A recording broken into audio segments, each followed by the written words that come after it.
मोहिनी से हॉस्टल का एक्सपीरियंस जानते हैं। बताओ मोहिनी, 4 साल का अपना एक्सपीरियंस। मेरा 4 साल का हॉस्टल का एक्सपीरियंस बहुत ही अच्छा रहा है। यहाँ पे हम्म। मुझे अनुशासन, एडजस्टमेंट और लाइफ को कैसे आगे मेंटेन करना, घर से दूर रह कर के घर की कमी महसूस नहीं होना, सारी चीजें सीखने का मौका मिला है। इससे घर से दूर आने जाने, जबकि पहले मैं आती थी तो घबराहट वगैरह होती थी, लेकिन अभी मैं अकेली यहाँ आ भी जाती हूँ और चली भी जाती हूँ, तो ऐसा कुछ नहीं है। पहले ज्यादातर वो रहता था डर का माहौल कि अकेले आना जाना कैसे होगा, लेकिन हॉस्टल में रहते रहते ये सारी चीजें भी सीख गई। और भी बहुत सारे एक्सपीरियंस है जिसमें बहुत सारी चीजें सीखी है। यहाँ खाना पीना देखे तो वैसे बहुत ही अच्छा है, तीनों टाइम दही और छाछ मिल जाते हैं। इस उस हिसाब से यहाँ का खाना बहुत अच्छा है। यहाँ पर स्पेशल 15 दिन से स्पेशल डाइट भी होती है और 7 डेज में फ्रूट्स भी बांटे जाते हैं, तो इस हिसाब से बहुत ही अच्छा है। यहाँ की केयरिंग कैसी लगी आपको? असल में केयरिंग भी बहुत अच्छी अच्छी मिली, जैसे घर घर की कमी महसूस नहीं हुई।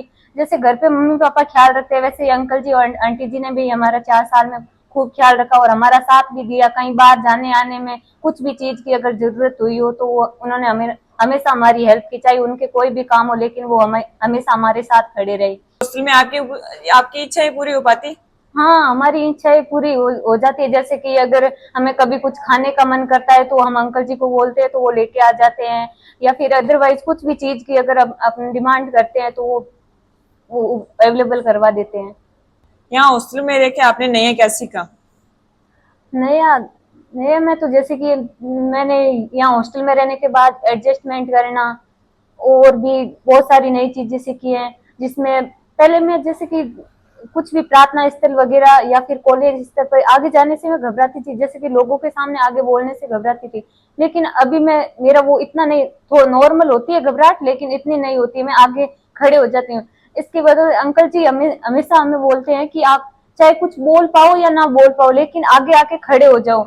आपका मतलब जो बोलने का तजुर्बा है वो बढ़ेगा और उससे आपकी घबराहट भी कम होगी। तो धीरे धीरे मैं जब अंकल जी हमेशा ही यहाँ पे प्रार्थना करवाते हैं शाम के टाइम, तो मैं कुछ न कुछ आगे मोटिवेशन के तौर पे एक दो लाइन बोलती रहती हूँ आगे, तो उस हिसाब से मेरा वो घबराहट भी कम हुई और मैं आगे आके भी बोलना भी शुरू हुई। और इसकी बदौलत मैं आज आपके सामने मेरे एक्सपीरियंस भी शेयर कर पा रही हूँ। जिससे आप सबसे ज्यादा प्रभावित हुए?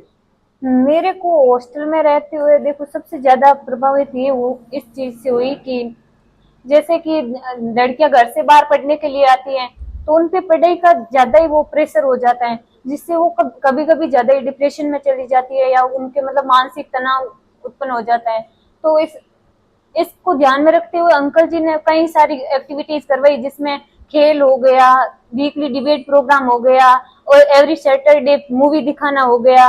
और प्रार्थना स्थल पे हमेशा मतलब प्रार्थना करवाई जाती है ताकि लड़कियों को आगे आके मोटिवेट करें और उनसे भी बुलवाएं कि उनकी एजिटेशन दूर हो। और भी जैसे कि यहाँ पे देखा जाए तो लगभग लड़कियों की इच्छाएं पूरी हो या ना हो, लेकिन उनकी जरूरतें पूरी हो जाती हैं।